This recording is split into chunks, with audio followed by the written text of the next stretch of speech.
Good morning, YouTube. Constitutionality News here.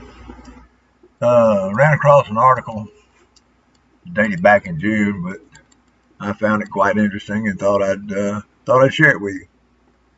Hopefully, you like it as well as I did. Anyway, it's entitled "The First Amendment Audit Phenomenon." It was posted back in June by Ending Jew in the Sword paper.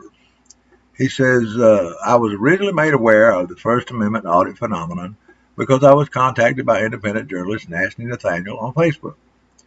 He reached out to me probably because one of my videos was posted on YouTube, was found by Angry Gay Pope and used in one of his Scientology awareness videos. Nathaniel and the Pope have a working relationship conducting video recorded audits on Scientology, saw my video and was fascinated by it and decided to connect with me through this mutual association. You go, Nathaniel. Unfortunately, the Church of Scientology managed to convince YouTube to suspend Angry Gay Pope's YouTube channel, so the original video, which had over 100,000 views, has recently been re-uploaded here. And I'll see if I can get the link before you post it, but if not, you'll know why I wasn't able to get it.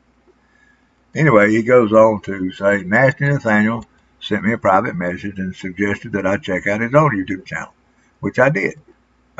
When I did, I discovered the First Amendment audit phenomenon.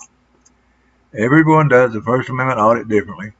Many, of course, have varying opinions about this relatively new practice by independent journalists, media, and citizens. One of the things I feel is very important when it comes to First Amendment audits is public education. Not only are we flexing our rights with law enforcement, we are also educating the public about their rights as free citizens. By Nasty Nathaniel. I agree, Nathaniel, wholeheartedly.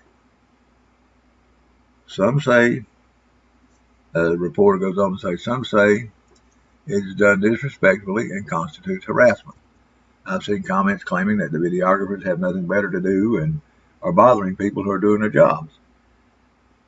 Personally, my opinion, I don't believe that. They're keeping certain people accountable for certain actions.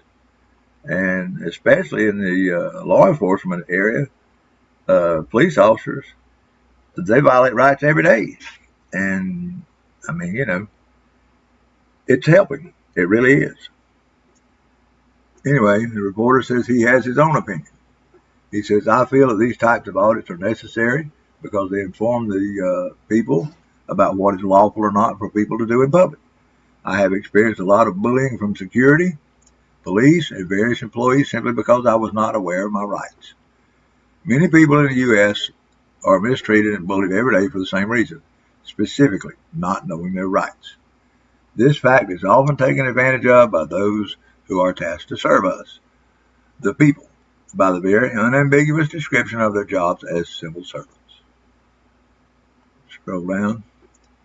He says, personally, I've been given a free pass by police on many occasions, most likely because of my non-threatening mannerisms and mode of speech. Well, unfortunately, not all of us can do that. I'm one of those that tend to get, I got a big mouth, let's put it that way.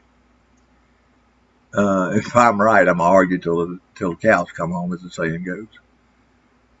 Anyway. Even so, I'm very disappointed about the behavior of many police officers in the U.S. from personal experience, which I have correlated with what I see online. Yeah, I think everybody does that when they watch a few of these First Amendment audit videos. Engineer says, keep in mind, I have been treated with what might appear to be favoritism by many police officers in various situations for several reasons. Excuse me. With that understanding, I still personally feel and have objectively confirmed that I have been mistreated consistently by American police officers. And while not all First Amendment audits concern police officers directly or at first, they are almost always called in because of the organization being audited not understanding public photography, First Amendment protected activities, and various other subtleties of law, or the Constitution of the United States of America. And says, I do not completely understand the First Amendment audit phenomenon or all the details surrounding it yet.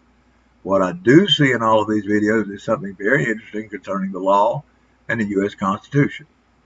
I have been glued to YouTube gathering more information and being very entertained by these First Amendment audits. So I will provide a list below of the channels I have been watching. There will be some follow-up as I become more educated on the matter.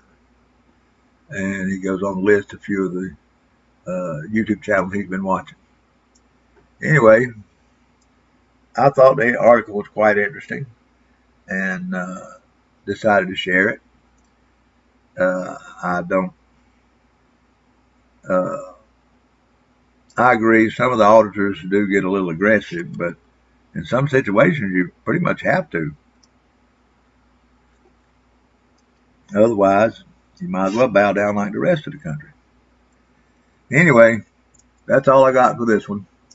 Y'all take care, stay safe, and to all the auditors out there, I salute you guys and girls. Be good, stay safe. I'm out of here. Bye now.